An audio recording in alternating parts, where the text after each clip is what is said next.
ചെറുതാണ്. അവൻ ഒറ്റ തന്തയ്ക്ക് ഉറന്നാണ്, ഒറ്റ തന്തയുള്ളൂ. അവന്റെ അമ്മേനെ ഒറ്റ ഒരുത്തനാണ് ഊക്കിയിട്ടുള്ളെങ്കിൽ പറയാം. പോലീസ് കംപ്ലൈന്റ് ഡോക്ടർ റോബിന്റെ ആദർശന്റെ പേരിൽ 75 ലക്ഷം രൂപ കൊടുക്കണമെന്ന് വിത്ത് പ്രൂഫ് കൊടുക്കാൻ പറയാം. ഇല്ലെങ്കിൽ അവൻ തന്തയില്ലാത്തവനാ. മനസ്സിലായില്ല ഞാനിത് പറയുന്നതോ. Good morning. യൂഷ്വലി ഞാൻ ഇതുപോലത്തെ കാര്യങ്ങളൊക്കെ സോഷ്യൽ മീഡിയയിൽ എടുത്തിട്ടിട്ട് ആൾക്കാരുടെ സമയം കളയാനും എന്റെ സമയം കളയാനും ഒക്കെ യൂഷ്വലി ചെയ്യാത്ത ഒരാളാണ്. ഇത് ഇങ്ങോട്ട് ചെയ്യേണ്ടി വന്നൊരു ആവശ്യകത പലരും ഒക്കെ ചോദിക്കുന്നുണ്ട്, നിയമപരമായിട്ട് പോവാതെ എന്തുകൊണ്ടാണ് ഇങ്ങനൊരു കാര്യം ഒരാളെ ഇങ്ങനെ അപകീർത്തിപ്പെടുന്ന രീതിയിലൊക്കെ പറയുന്നുള്ളത്.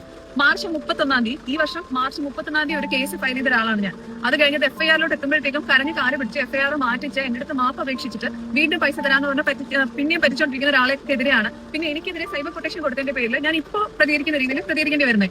എത്രയോ ആൾക്കാരെ ഇതേ സെയിം ഫോർമാറ്റിൽ പറ്റിച്ചിട്ട് ആ ഒരു കോൺഫിഡൻസിലായിരിക്കും റോബിൻ രാധാകൃഷ്ണൻ ഇപ്പം ജീവിച്ചുകൊണ്ടിരിക്കുന്നത്. പക്ഷെ റോബിൻ ഒരു കാര്യം ഓർത്തു, എല്ലാ തെളിവുകളും ഉണ്ടായിട്ടും ഞങ്ങള് പുറത്തോട്ട് വന്ന് ഈ കാര്യം പറഞ്ഞത് പൊളിറ്റിക്കലായിട്ടുള്ള ഈ കാര്യങ്ങൾ കൊണ്ടല്ല, എന്തെങ്കിലും ഭാവി കരിയർ തകർക്കാൻ വേണ്ടിയിട്ടല്ല.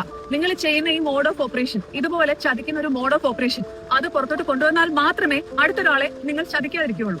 അതാണ് എന്റെ പ്രൈമറി ആയിട്ടുള്ള എയിം. അതുകൊണ്ട് ഞാനിന്ന് പിന്നോട്ട് പോകത്തില്ല. പിന്നെ രണ്ടാമത്തെ കാര്യം, നിങ്ങളുടെ അമ്മ മരിച്ചൊരു സമയത്ത് നിങ്ങൾക്ക് ഇങ്ങനെ ഒരു വിഷമം ഉണ്ടാക്കാനായിട്ട് എങ്ങനെ എനിക്ക് സാധിക്കും? എനിക്ക് കണ്ണിച്ചോരയില്ലേ മനസാക്ഷിയില്ലെന്ന്. കണ്ണിച്ചോരയും മനസാക്ഷിയും കുറച്ച് കൂടിപ്പോയതെയാണ് ഞാനിപ്പോ അനുഭവിക്കുന്നത്. എനിക്ക് നന്നായിട്ട് അറിയാം. ഈ പറയുന്ന അബിലിന്റെയൊക്കെ അമ്മ കഴിഞ്ഞ വർഷം ആക്സിഡന്റിൽ മരിക്കുന്ന സമയത്ത് ഇപ്പൊ ഈ ഫണ്ട് ഇപ്പൊ കൊടുക്കാൻ ഒരാള് ഇപ്പൊ മെസ്സേജ് അയച്ചിട്ടുണ്ടായിരുന്നു. അപ്പൊ അബിലിന്റെ ആരോ മരിച്ചത് കൊണ്ടാണ് അബിന് പൈസ കൊടുക്കാഞ്ഞതെന്നും അതുകൊണ്ട് ആ ആൾക്ക് പൈസ തിരിച്ചു കൊടുക്കാൻ സാധിക്കുന്നില്ല എന്നുള്ളൊരു കാരണം കാണിച്ചിരിക്കുന്നുണ്ടോ. എനിക്ക് നന്നായിട്ട് ഓർമ്മയുണ്ട്, അബിലിന്റെ അമ്മയ്ക്ക് ഒരു ആക്സിഡന്റൽ ഡെത്ത് ആയിരുന്നു ഉണ്ടായിരുന്നത്. ആള് ഹോസ്പിറ്റലിൽ കിടക്കുമ്പോൾ ബാക്ക് ടു ബാക്ക് വിളിച്ച് ഇത് ചെയ്തോണ്ടേ ഇരുന്നു. അപ്പൊ ശല്യം ചെയ്തോണ്ടേ ഇരുന്നപ്പോഴത്തേക്കും ഞാനായിരുന്നു ഒന്ന് കമ്മ്യൂണിക്കേറ്റ് ചെയ്തത്, ഒന്ന് വെയിറ്റ് ചെയ്യൂ, അത്രയും ക്രിട്ടിക്കലാണ് എന്നുള്ള മെസ്സേജ് ഞാനതിപ്പോ ഇവിടെ ഇട്ടേക്കാം. ആ മെസ്സേജസ് ഒക്കെ അപ്രകാരം. അപ്പോ റോബിന് ഭയങ്കര സ്നേഹമായിരുന്നു എന്ന് വെച്ചാൽ അയ്യോ അങ്ങോട്ട് വരട്ടെ ആന്റി. ഹലോ കൂട്ടുകാരെ, സോഷ്യൽ മീഡിയയിൽ ഇപ്പോൾ കുറച്ച് ദിവസമായിട്ട് ചൂടേറിയ ഒരു വിഷയം എന്ന് പറയുന്നത് നമ്മുടെ റോബിൻ രാധാകൃഷ്ണനും വേദലക്ഷ്മിയും തമ്മിലുള്ള ഒരു രാവണ യുദ്ധം എന്ന് പറയാം. വേദലക്ഷ്മിയും ഈ റോബിനും തമ്മിലുള്ള പ്രശ്നങ്ങൾ അത്രയേറെ സോഷ്യൽ മീഡിയയിൽ ചർച്ച. ഇപ്പം വലിയ വലിയ മെയിൻ സ്ട്രീം ചാനലുകൾ വരെ അത് ഏറ്റെടുത്തു കഴിഞ്ഞു എന്നുള്ളതാണ്. ശരിക്കും ഈ ഒരു കാര്യം കേട്ടപ്പോൾ റോബിൻ കടം വാങ്ങി അത് ചോദിച്ചപ്പോൾ തിരിച്ചു കൊടുത്തില്ല എന്നൊക്കെ കേട്ടപ്പോൾ നമുക്ക് ആദ്യം ഒരു ഒരു അമ്പരപ്പ് തോന്നിയായിരുന്നല്ലേ. കാരണം ഒരിക്കലും റോബിൻ രാധാകൃഷ്ണനുമായി ബന്ധപ്പെട്ട് ഇങ്ങനെ ഒരു വിവാദം ഉണ്ടാകുമെന്ന് കരുതിയിരുന്നില്ല. കാരണം ബിഗ് ബോസിൽ അന്ന് ഇറങ്ങിയ സമയത്ത് റോബിനെ ഒരുപാട് പേര് സ്നേഹിച്ചതാണ്. അത് ഏകദേശം ഭയങ്കര ഫെയിം കിട്ടിയ ഒരാൾ എന്ന് വേണം പറയാം. അതായത് ഒറ്റയടിക്ക് തന്നെ മില്യൺ കണക്കിന് ഫോളോവേഴ്സ് വരെ റോബിന് അന്നുണ്ടായിരുന്നു. അപ്പൊ ആ ആളാണ് ഇപ്പോൾ വിവാദത്തിൽ ഇങ്ങനെ പെട്ടിരിക്കുന്നത്. എന്തായാലും അത് തിരികെ ചോദിച്ചപ്പോൾ പണം കടം കൊടുത്ത് തിരികെ ചോദിച്ചപ്പോൾ കൊടുത്തില്ല എന്നൊക്കെ തന്നെയാണ് വേദലക്ഷ്മി വളരെ ഗൗരവത്തോട് പറയുന്നത്. അങ്ങോട്ട് വരട്ടെ, ഞാൻ പറഞ്ഞു അങ്ങനത്തെ ഇതിലല്ല, പക്ഷെ ഒന്ന് മനസ്സിലാക്കൂ, നിങ്ങൾ പൈസ ചോദിച്ച് വിളിച്ചോണ്ടിരിക്കുന്നത് പൈസ എന്തിനാ കടം ചോദിച്ച് വിളിക്കുന്നത്? ഞങ്ങൾ തിരിച്ചു കൊടുക്കാനുള്ള അങ്ങനെ എന്തെങ്കിലുമല്ല, പൈസ തിരിച്ചു കൊടുക്കാനുള്ള പൈസ കിട്ടാനുള്ള പൈസക്ക് വിളിച്ചോണ്ടിരിക്കുന്ന സമയത്ത് ഒരാള് ഹോസ്പിറ്റലാണെന്നോ അതിന്റെ ഒരു ക്ഷമ കാണിക്കണോ എന്നുള്ളത് പുള്ളിക്കില്ല. ഓക്കെ ഫൈൻ, അത് കഴിഞ്ഞു. ആ മരിച്ച അമ്മയെ കുറിച്ചാണ്, ആന്റിയെ കുറിച്ചാണ് ഈ അടുത്ത് സ്വന്തം മാതാവ് മരണപ്പെട്ട മാതാവിനെ ഭയങ്കരമായിട്ട് സ്നേഹിക്കുകയും ബഹുമാനിക്കുകയും മാതാവിന്റെ വിയോഗത്തിൽ ഒത്തിരി ദുഃഖിക്കുകയും ചെയ്യുന്നു എന്ന് അവകാശപ്പെടുന്ന റോബിൻ രാധാകൃഷ്ണൻ ഈ ഒരു സൗണ്ട് ക്ലിപ്പ് പറയുന്നത്, അതിന്റെ അമ്മ മരിച്ചുപോയ അമ്മയെ കുറിച്ച് ഈ ഒരു സൗണ്ട് ക്ലിപ്പ് പറയുന്നത്. അപ്പൊ ഒന്ന് കേട്ടു നോക്കൂ. അപ്പോ ഇതെല്ലാം കഴിയുമ്പോഴത്തേക്കും എന്തിന്റെ ബേസിസിലാണ് ആൾക്ക് അമ്മ മരിച്ചു എന്നുള്ളൊരു കൺസിഡറേഷൻ, പിന്നെ അമ്മ മരിച്ച് 41 തികയുന്ന സമയം വരെ ഒരു രീതിയിലും ഒരു കാര്യത്തിലും ഇറങ്ങിയിട്ട് ആളെ ബുദ്ധിമുട്ടിക്കണമെന്നോ അല്ലെങ്കിൽ മാനസികമായിട്ടൊരു ബുദ്ധിമുട്ടുണ്ടാക്കണമെന്നോ ഞാൻ കരുതിയിട്ടില്ല. പക്ഷെ അതിന്റെ ഇടയ്ക്കാണ് മരിച്ചിട്ടൊരു 1-2 ആഴ്ച കഴിഞ്ഞിട്ടുള്ള സമയത്തിന്റെ ഇടയ്ക്കാണ് ആളിറങ്ങി സൈബർ കൊട്ടേഷൻ കൊടുത്ത് ഇതിപ്പോ വേറൊരു നറേറ്റീവ് ആക്കണം, പൈസ തിരിച്ചു തരണം എന്നുള്ളൊരു കാര്യം അതിലോട്ട് എത്തിക്കാതെ വേറൊരു നറേറ്റീവ് ആക്കണം. ഇന്നലെ കണക്കിന് പേപ്പറുമായിട്ട് വന്നില്ലേ, എടുത്ത് വെക്ക്, എന്തിനാ ഇങ്ങനെ വെച്ചോണ്ടിരിക്കുന്നത്, അതുകൊണ്ട് എടുത്ത് പബ്ലിഷ് ചെയ്യുക. പൈസ വാങ്ങിച്ചതും അങ്ങോട്ടും ഇങ്ങോട്ടുള്ള ട്രാൻസാക്ഷൻ എല്ലാം അക്കൗണ്ട് ത്രൂ ആണ്, അതില്ല അക്കൗണ്ട് ത്രൂ ഉള്ളതും കൂടെ കാണിച്ചു കൊടുക്ക്. എന്താണ് ഇങ്ങനെ പ്രഹസനം കാണിച്ചുകൊണ്ടിരിക്കുന്നത്? എന്ത് കാര്യത്തിനാണ്? what are you trying to prove? പറ്റിക്കുന്നതിനും മണ്ടന്മാരാക്കുന്നതിനും ഒരു പരിധിയുണ്ട്. 1-2 ആൾക്കാരല്ല, കുറച്ച് നാളുകളല്ല, ഇത്രയും വർഷം കൊണ്ട് നിങ്ങൾ ചെയ്തുകൊണ്ടിരിക്കുന്ന കാര്യത്തിനെ കുറിച്ചാണ് ചോദ്യം ചെയ്യുന്നത്. പൈസ തിരിച്ചു തരണം, അത് എല്ലാവർക്കും തിരിച്ചു കൊടുക്കണം.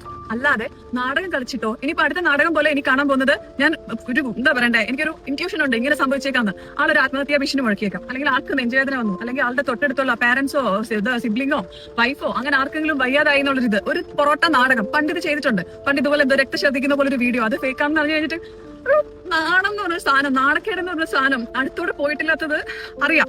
പക്ഷെ പ്ലീസ് ഡോണ്ട് ഡു ഇറ്റ്. ഞങ്ങൾക്കൊക്കെ വേറെ കാര്യങ്ങളുണ്ട്. ഇയാളുടെ പുറകെ നടന്ന് തന്റെ ഇതും വിളിച്ച് പറഞ്ഞ് നടക്കേണ്ട കാര്യം എനിക്ക് പേഴ്സണലി തീരെയില്ല, ഒട്ടുമില്ല. If you are making me do this, that's just because you are a con man, ഒരു സ്കാമർ. അത് പറ്റിക്കുന്ന ഒരു പരിപാടി നിങ്ങൾ നിർത്തിക്കണം എന്നുള്ളത് എന്റെ കൂടെ ആവശ്യമായി പോയി. കാരണം നിരപരാധികളായിട്ടുള്ള ഒത്തിരി പേര് എന്തുമാത്രം ഇപ്പൊ പറഞ്ഞ ഒരാൾ തന്നെ ആളുടെ സേവിങ്സിൽ നിന്ന് ഒരു ബിസിനസ് തുടങ്ങാനായിട്ട് സേവ് ചെയ്ത് വെച്ച പൈസയാണ് നിങ്ങളുടെ അച്ഛനും അമ്മയുടെ ഹോസ്പിറ്റലാണെന്ന് പറഞ്ഞപ്പോഴത്തേക്കും എടുത്തു തന്നെ. അത് പൊടിയുടെ ഫ്രണ്ടുമാണ്. അങ്ങനെ വന്ന ഒരു ബന്ധം, ദുബായിലുള്ള ഒരു പയ്യൻ. അപ്പോ എന്താണ് ഇതിനൊക്കെ ഒരു മിനിമം കോമൺ സെൻസ് ഉള്ളവർക്ക് മനസ്സിലാവും. ഇത് എന്താ നിങ്ങളെ വ്യക്തിഹത്യ ചെയ്യാനോ അല്ലെങ്കിൽ നിങ്ങളുടെ കരിയർ നശിപ്പിക്കാനോ എനിക്കെന്തോ കൊട്ടേഷൻ എടുത്തിട്ട് വല്ലതും ഇതാക്കാനുണ്ടോ? അതിന് തകർക്കാനായിട്ട് നിങ്ങൾ ആരാണ്? First of all just stop this nonsense. Okay, repayment ചെയ്തതൊന്ന് ക്ലിയർ ഓഫ് ചെയ്യൂ പ്ലീസ്.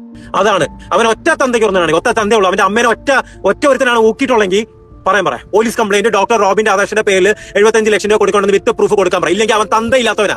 മനസ്സിലായില്ല ഞാനത് പറയുന്നുണ്ടോ? കൂട്ടുകാരെ, അതൊരു ചെറിയ തുകയൊന്നും അല്ല കേട്ടോ. കോടികളുടെ ബാങ്ക് ഇടപാടുകൾ നടത്തുന്ന ഒരാള് ഇങ്ങനെയൊക്കെ ചെറിയൊരു തുകകൾക്ക് വേണ്ടിയിട്ട് ആളുകളെ പറ്റിക്കുന്നു എന്നൊക്കെ കേൾക്കുമ്പോൾ വിശ്വസിക്കാൻ കുറച്ച് പ്രയാസമാണ്. പക്ഷെ ഇതിന്റെ പിന്നിൽ വലിയൊരു കഥയുണ്ട് എന്ന് തന്നെയാണ് വേദലക്ഷ്മി പറയുന്നത്. ഇവിടെ ലക്ഷ്മി പറയുന്നതെന്ന് വെച്ചാൽ മാർച്ച് മാസത്തിൽ തന്നെ ഇവര് റോബിനെതിരെ കേസ് കൊടുത്തതാണ്. പക്ഷെ റോബിൻ കരഞ്ഞു പിടിച്ച് എഫ്ഐആർ മാറ്റിക്കുകയും പണം തിരികെ തരാമെന്ന വാക്ക് കൊടുത്തും വീണ്ടും അത് പറ്റിച്ചു എന്നൊക്കെ പുള്ളിക്കാരി പറയുന്നുണ്ട്. ഇതിനിടയിലാണ് പ്രധാനപ്പെട്ട മറ്റൊരു കാര്യം കൂടിയുള്ളത്. അതായത് റോബിന്റെ അമ്മയുടെ മരണവുമായി ബന്ധപ്പെട്ട സമയത്ത് പോലും പണം തിരികെ ചോദിച്ചതിനെ കുറിച്ചും ആ ഒരു വേർപാടിനെ മറ്റു കാര്യങ്ങൾക്കായിട്ട് ഉപയോഗിച്ചു എന്ന തരത്തിലുള്ള ഒരു ഗുരുതരമായിട്ടുള്ള ആരോപണങ്ങളും ഇവിടെ ലക്ഷ്മി ഉന്നയിക്കുന്നുണ്ട്. റോബിനാകട്ടെ ഇതിനെതിരെ പത്രസമ്മേളനവും ബാങ്ക് രേഖകളുമായി ഒക്കെ രംഗത്ത് വന്നിരുന്നു. അപ്പൊ ഇവിടെ ആരായിരിക്കും സത്യം? രേഖകൾ കയ്യിലുണ്ടെന്ന് ലക്ഷ്മിയും പറയുന്നുണ്ട്, റോബിനും പറയുന്നുണ്ട്. എങ്കിലും ഏറ്റവും രസകരമായിട്ടുള്ള മറ്റൊരു കാര്യം എന്താന്ന് വെച്ചാൽ ഈ ഒരു വിഷയം ഇപ്പോൾ യൂട്യൂബ് ബ്ലോഗർമാരുടെയും അതായത് ഫാൻസ് പേജുകളുടെ മാത്രം ചർച്ചയായിട്ട് മാറുന്നില്ല. മറ്റു പ്രമുഖ മീഡിയക്കാരും പലരും ഇതിനെക്കുറിച്ച് അഭിപ്രായങ്ങൾ പറഞ്ഞ് രംഗത്ത് വന്നിട്ടുണ്ട്. കൂടാതെ മെയിൻ സ്ട്രീം മീഡിയകളും ന്യൂസ് ചാനലും ഒക്കെ ഈ ഒരു വിഷയം ഇപ്പോൾ ഏറ്റെടുത്തിരിക്കുകയാണ്. നിങ്ങളൊന്ന് ഓർത്തു നോക്കിയേ, ബിഗ് ബോസ് ഹൗസിൽ നിങ്ങളൊക്കെ റോബിനെ സപ്പോർട്ട് ചെയ്ത ആ പഴയ ഒരു കാലം ഓർമ്മയുണ്ടോ? അന്ന് ആൾക്കാർക്ക് റോബിൻ ജീവനായിരുന്നു. പക്ഷെ പുറത്ത് വന്നതിന് ശേഷം തുടർച്ചയായിട്ട് വരുന്ന ഈ ഒരു വിവാദങ്ങൾ ആളുകളെ വല്ലാതെ അങ്ങ് മാറ്റി ചിന്തിപ്പിക്കുന്നുണ്ട്. ഒരു കാലത്ത് വരെ മില്യൺ ഫോളോവേഴ്സ് വരെ ഉണ്ടായിരുന്നു. റോബിന്റെ ആ ഒരു പിന്തുണയൊക്കെ ഇപ്പോൾ എങ്ങോട്ടാണ് പോകുന്നത് നിങ്ങൾ നോക്കി. റോബിനെ പിന്തുണച്ചിരുന്ന ഫാൻസ് പോസ്റ്റുകൾ പോലും ഇന്ന് ചോദ്യങ്ങൾ ചോദിച്ചു തുടങ്ങിയിരിക്കുകയാണ്. വിവാദങ്ങളിൽ പെട്ട് തളർന്നു പോകുന്ന ഒരു കാഴ്ചയാണ് നമ്മൾ ഇപ്പോൾ കാണുന്നത്. ഇവിടെ പണം കടം വാങ്ങിയതിന് ശേഷം അത് തിരികെ നൽകാത്തതിന് അല്ലെങ്കിൽ സാമ്പത്തിക തട്ടിപ്പുകൾ നടത്തിയതിന് ആരോപണങ്ങൾ നേരിട്ട മറ്റു പല സെലിബ്രിറ്റികളുമുണ്ട്. സിനിമ, ടെലിവിഷൻ, സോഷ്യൽ മീഡിയ രംഗങ്ങളിൽ നിന്നൊക്കെ ഇത്തരം വാർത്തകൾ ഇടയ്ക്കിടയ്ക്ക് പുറത്തു വരാറുമുണ്ട്.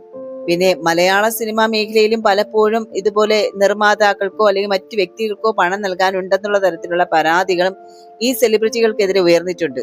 അതിന്റെ സാഹചര്യം എന്ന് പറയുന്നത് ഈ സിനിമയുടെ വിതരണ അവകാശവുമായി ബന്ധപ്പെട്ടോ അല്ലെങ്കിൽ മറ്റു ബിസിനസ് ഇടപാടുകളുമായിട്ട് ബന്ധപ്പെട്ടോ വാഗ്ദാനം ചെയ്ത പണം തിരികെ നൽകിയില്ല എന്നുള്ള തരത്തിലാണ് പല നടന്മാർക്കും നിർമ്മാതാക്കൾക്കും എതിരെ കേസുകൾ വന്നിട്ടുള്ളത്. അതുപോലെ തന്നെ യൂട്യൂബർമാർക്കും അതുപോലെ ഇൻസ്റ്റാഗ്രാം ഇൻഫ്ലുവൻസേഴ്സിനും എതിരെയും ഇത്തരം പരാതികൾ വർദ്ധിച്ചിട്ടുണ്ട്. പ്രൊമോഷനുകൾക്ക് വേണ്ടിയിട്ട് പണം മുൻകൂർ വാങ്ങിയതിനു ശേഷം വീഡിയോ ചെയ്യാതിരിക്കുക അല്ലെങ്കിൽ ബിസിനസ് പങ്കാളിത്തത്തിന്റെ പേരിൽ പണം വാങ്ങി തിരികെ നൽകാതിരിക്കുക തുടങ്ങിയ പരാതികൾ പലർക്കെതിരെയും ഉയർന്നിട്ടുണ്ട്. ഇത്തരം കേസുകളിൽ പലതും കോടതിയുടെ പരിഗണനയിലാണ്. ആരോപണങ്ങൾ സത്യമാണോ അല്ലയോ എന്ന് തീരുമാനിക്കുന്നതും കോടതി തന്നെയാണ്. എന്തായാലും പണമിടപാടുകൾ ഇങ്ങനെ ഏർപ്പെടുമ്പോൾ അത് കൃത്യമായിട്ടുള്ള രേഖകൾ സൂക്ഷിക്കുക എന്നതാണ് എപ്പോഴും സുരക്ഷിതമായിട്ടുള്ള മാർഗം എന്ന് പറയുന്നത്. അപ്പോ സോഷ്യൽ മീഡിയ സെലിബ്രിറ്റികളായാലും ശരി, സാധാരണക്കാരായാലും ശരി, സാമ്പത്തിക ഇടപാടുകളെ കൃത്യതയും സുതാര്യതയും പാലിക്കേണ്ടത് എപ്പോഴും അത്യാവശ്യമാണ്. വ്യക്തിബന്ധങ്ങളുടെയോ അല്ലെങ്കിൽ അടുപ്പത്തിന്റെ പേരിൽ നൽകുന്ന പണം പലപ്പോഴും പിന്നീട് വലിയ തർക്കങ്ങൾക്കും വ്യക്തിഹത്യകൾക്കും ഒക്കെ വഴിവെക്കാറുണ്ട്. ഇവിടെ റോബിൻ രാധാകൃഷ്ണൻ വേദലക്ഷ്മി വിവാദമാകട്ടെ അല്ലെങ്കിൽ മറ്റു പല സെലിബ്രിറ്റികളുടെയും സാമ്പത്തിക തട്ടിപ്പ് കഥകളായാലും ഇവയെല്ലാം നൽകുന്ന പ്രധാന പാഠങ്ങൾ ഇവ തന്നെയാണ്. അതായത് ഒന്ന്, രേഖകൾ സൂക്ഷിക്കുക. എന്ത് പണമിടപാടാണെങ്കിൽ പോലും കൃത്യമായിട്ടുള്ള ബാങ്ക് രേഖകളോ അല്ലെങ്കിൽ കരാറുകളോ സൂക്ഷിക്കുന്നത് ഭാവിയിലെ പ്രശ്നങ്ങൾ ഒഴിവാക്കാൻ സഹായിക്കും. പിന്നെ നിയമപരമായിട്ടുള്ള വഴി. സോഷ്യൽ മീഡിയയിലെ വാക്പോരുകൾക്ക് അപ്പുറം ഇത്തരം കാര്യങ്ങൾ നിയമപരമായിട്ട് തന്നെ നേരിടുക എന്നതാണ് ഏറ്റവും ശരിയായിട്ടുള്ള മാർഗം. എന്തായാലും ഈ ഒരു വിവാദങ്ങൾ ഒടുവിൽ എവിടെ ചെന്നെത്തുമെന്നും സത്യാവസ്ഥ എന്താണ് എന്നുള്ളത് നമുക്ക് കാത്തിരുന്ന് തന്നെ കാണാം. ഈ വിഷയത്തെക്കുറിച്ചുള്ള നിങ്ങളുടെ വിലയേറിയ അഭിപ്രായം താഴെ കമന്റ് ബോക്സിൽ തീർച്ചയായിട്ടും രേഖപ്പെടുത്തുക. മറ്റൊരു വിഷയവുമായിട്ട് നമുക്ക് വീണ്ടും കണ്ടുമുട്ടാം. അതുവരെ എല്ലാവർക്കും നന്ദി, നമസ്കാരം.